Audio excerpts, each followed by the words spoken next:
प्रजासत्ताक दिन साजरा केल्यानंतर मी तुम्हाला जी कथा सांगणार आहे त्या कथेचं नाव आहे प्रजासत्ताक आणि वास्तव. वास्तव या शब्दाचा अर्थ, वास्तव म्हणजे काय? जे आहे ते. वास्तव म्हणजे काय? मुंबई मधली घटना आहे, मुंबई मधला प्रसंग आहे. एक भक्ती नावाची मुलगी होती, तुमच्यासारखी सुंदर चिमुकली. प्रजासत्ताक दिने म्हणल्यानंतर सजून फुजून शाळेला निघालेली. साधारणतः दुसरी तिसरीला असेल ही मुलगी. मुंबई मधल्या बस मध्ये शाळेला जाण्यासाठी तिच्या बस स्टॉप वरून आईनं तिला शाळेत बसमध्ये सोडलं. बसमध्ये चढली, बसमध्ये सीटवर जाऊन बसली आणि तिच्या शेजारी एक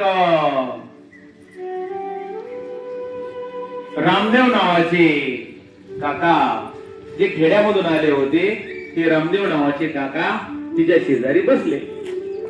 म्हातारा माणूस, डोक्याला फेटा वगैरे आला असेल आपल्या मुलाला वगैरे भेटायला मुंबईमध्ये.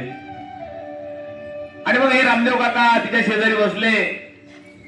रामदेव काकाला काय होते, एक छंद होता, प्रवासामध्ये कुठेही काहीतरी खायचा असतो ना. काही केला ना, तुम्ही कसे पुढे खाता नेहमी सारखे खाता का नाही? शनिवारी वडापाव खाता की नाही? तसं रामदेव काकाला नाद होता, छंद होता की काय खायचा. मग त्याने काय केलं होतं, सोबत वडापाव आणले होते. काय आणले होते? कागदामध्ये बांधून वडापाव आणले होते. बस सुरू झाली. त्या रामदेव काकांनी वडापावचं पुडकं बाहेर काढलं, त्याचा दोरा सोडला आणि खाली टाकला. आणि त्या मुलीला विचारलं, का ग मुली, कुठे निघालीस? ती मुली, अहो काका, आज प्रजासत्ताक दिन आहे ना, आपल्या देशाचा प्रजासत्ताक दिन आहे, मी शाळेला चालले, माझ्या शाळेत खूप मोठा कार्यक्रम आहे. मग ते काका म्हणाले, हे मुली, तू वडापाव खाणार का ग? ती बोलली, नाही काका, मी असं रस्त्यानं जाताना काही शक्यतो खातच नाही, मला नको, तुम्ही खावा. रामदेव काकांनी तो वडापाव सोडला आणि त्या वडापावचा आस्वाद घेतला. वडापाव खाल्ले आणि तो कागद, चुरगाळलेला कागद त्यांनी त्यांच्या पायाखाली बसमध्ये टाकला. बसमध्ये पायाखाली टाकल्यानंतर त्या मुलीची शाळेचा स्टॉप जवळ आला. शाळेचा स्टॉप जवळ आल्यानंतर तेवढ्यामध्ये ती मुलगी उठली आणि रामदेव बाबांच्या त्या जे ग्रस्त होते त्यांच्या पायाजवळ वाकली. पायाजवळ वाकल्यानंतर या काकांना वाटलं ही मुलगी माझं दर्शन करायला लागली. ती मुली, मुली, माझं दर्शन करू नको, काही गरज नाही दर्शन करायची. ती मुली, अहो काका, मी दर्शन नाही करत, हा तुम्ही टाकलेला कागद आणि दोरा आहे ना, हा उचलते. हो, पहा ना, आपली किती सुंदर बस आहे नाही का? आणि या सुंदर बस मध्ये अशा प्रकारे आपण कागद टाकणं, दोरा टाकणं, रॅपर्स टाकणं, हे योग्य आहे का हो? आपली छान बस आहे की नाही सगळ्यांची? ती सुंदर ठेवणे जबाबदारी कुणाची? आपलीच आहे ना काका? अहो, ते काका म्हातारे नुसतं त्याच्याकडे बघत राहिलं त्या मुलीकडं. त्या मुलीनं तो दोरा आणि तो कागदाचा चुरगाळलेला गोळा घेतला. बस स्टॉप आल्या खाली उतरली. रामू काका त्या मुलीकडे पाहतच राहिले. तिनं तो कागद घेतला, साईडला एक डस्टबिन होती, त्या कचरा कुंडीमध्ये टाकला. रामू काका त्या मुलीकडे पाहतच राहिले. ते म्हणले, चिमुकली 7, 8, 9 वर्षाची मुलगी आणि हिच्या मनामध्ये आपल्या देशाविषयी, आपल्या सार्वजनिक संपत्तीविषयी एवढं प्रेम असावं, तिला एवढी स्वच्छतेची एवढी काळजी असावी. मान गए यार इस देश के बच्चों को. स्वतः खजील झाले ते काका, खेड्यामधून आलेले ते काका खजील झाले. या गोष्टीचं नाव प्रजासत्ताक आणि वास्तव आहे. ते मी का सांगतोय? आणि आपण स्वातंत्र्य होऊन 76, 77, 78 वर्ष झाले. आपल्याला आणखीनही आपल्या सार्वजनिक सुविधा असतील, आपले सार्वजनिक बस असेल, आपले सार्वजनिक रस्ते असतील, आपली सार्वजनिक मंदिरं असतील, आपले सार्वजनिक कार्यालय असतील, त्या ठिकाणी बिनधास्तपणे काही नालायक लोक आणखी पिचकाऱ्या मारतात.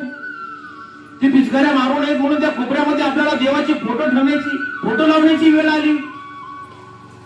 बरोबर आहे की नाही? कुठं आहोत आपण? काय करतो आपण? कितवा प्रजासत्ताक आपण साजरा करतोय? रस्त्याचं पाहिलं तर ते सगळ्या रस्त्याच्या कडेला सगळ्यांनी अतिक्रमण करून सगळे रस्ते बुजवून टाकले. त्या रस्त्यावरचं पाणी जायला जाणार नाही आणि येता जाता पाहतो लोक लाखो रुपयाच्या पाईपलाईन करतात, सरकारी मालमत्ता आहे, रस्ते घालून टाकतात, 2-2 लाखाच्या 4-4 लाखाच्या पाईपलाईन करतात, पण त्याच्यामध्ये टोपलं सिमेंट कोणी आणून होतच नाही. कुठला प्रजासत्ताक दिन आपण साजरा करतोय? बरोबर आहे की नाही? अरे खरा प्रजासत्ताक त्या दिवशी साजरा होईल ज्या दिवशी आपल्याला स्वयंशिस्तीची सवय लागेल. हा देश माझा आहे, हा देश आपला नाही, हा देश माझा आहे. ज्यावेळेस वाटेल ना माझा, त्यावेळेस या देशाची खरी प्रगती झाली असेल. आणि ते काम कोणाचं आहे? सगळं आता कोणाचं काम आहे ते? बघा, माझं आणि आपलं या 2 शब्दामध्ये खूप अंतर आहे. तुम्ही म्हणाल सर असं कसं म्हणताय? अहो, आपलं म्हणल्यानंतर एवढं काही आपण गांभीर्याने घेत नाही हो. पण माझं म्हणल्यानंतर हा माझा पेन आहे, ही माझं दप्तर आहे. बरोबर आहे की नाही? माझं म्हणल्यानंतर आपण जास्त गांभीर्याने घेतो. म्हणून माझं आणि आपलं म्हणल्यानंतर जाऊ द्या, आपलं म्हणजे सगळ्यांचं झालं ना. अरे म्हणून आपण प्रतिज्ञेमध्ये आपलं पहिलं वाक्य आहे काय? मराठी प्रतिज्ञेमधलं पहिलं वाक्य, भारत माझा देश आहे. त्या ठिकाणी आपला नाही ना, काय आहे? माझा देश आहे. म्हणून ते पहिलं वाक्य प्रतिज्ञेमध्ये आहे, भारत माझा देश. काय बोध घेणार आहे आता ते तू? हा,